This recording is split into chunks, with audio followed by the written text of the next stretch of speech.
Oh, hey guys, I learned how to levitate. Only works on heavy objects though, weirdest thing.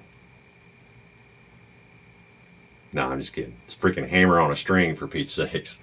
But I wanted to upload a video here before the upcoming solar eclipse in case it's the end of the world. Or even worse, the end of the internet.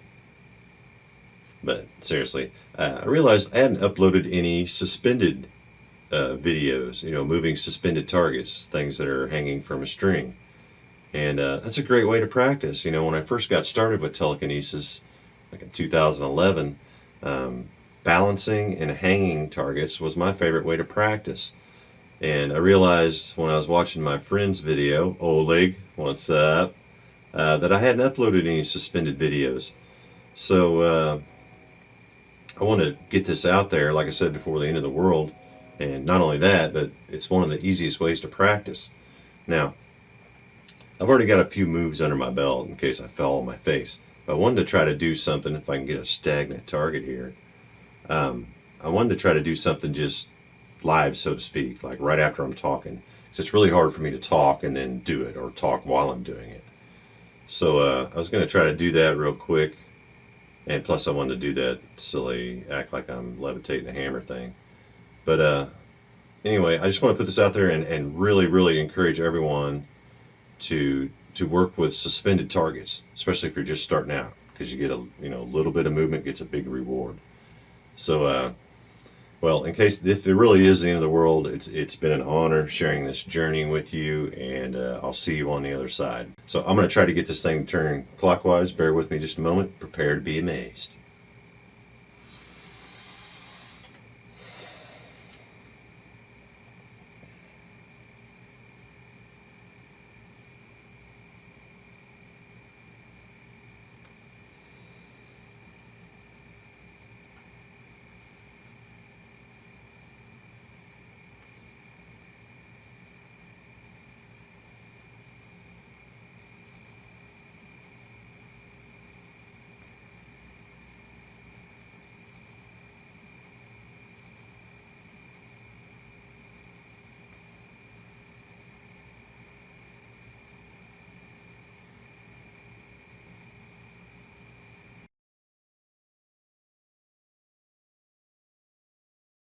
And this video title is kind of misleading too. How to move heavy objects. I can't really move heavy objects, but if you hang something from a string or balance it, you can sometimes get big stuff to move. So I guess it wasn't entirely misleading, but the whole point I wanted to drive home here is to suspend your targets from a string, guys. That provides the least amount of resistance, and you get a lot of bang for your buck. One little nudge gets a lot of movement, and that's a really good confidence booster, which is very important in the beginning stages, or any stages as far as that goes.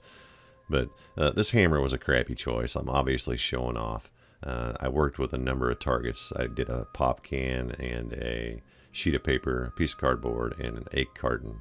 And I would recommend that you use something of that effect. Something that has a large surface area that's pretty lightweight, because I think it sort of works like an antenna. It seems easier to connect with something that has a large surface area, and plus a lot easier to see it move.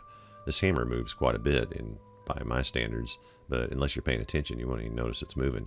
However, if you have something like a piece of cardboard, you can really see that thing moving. So, that's really the point I was trying to get to. And if you do happen to choose a cylinder-shaped target, I found it easier if you tie the string like a third of the way down so it hangs at an angle rather than straight up and down. And maybe that's just me, but that seems to be an easier way to get things moving. And, don't be afraid to leave the windows open. That first clip, actually it was the first clip you saw, the last demo I did with the windows open. And these latter two clips I did with the windows closed. And that's why they're not really moving very much. But anyway, just get the ball rolling, so to speak, and then you can make it harder, close the windows, and go into sealed containers. But this is a great way to move heavy stuff. A friend of mine, Ricky, he's moving a footstool, which is phenomenal. And I have another friend of mine who works entirely in sealed containers with a straw hanging from a string. But anyway, balance your target or hang it from a string, guys. This is a great way to practice. Thanks for watching.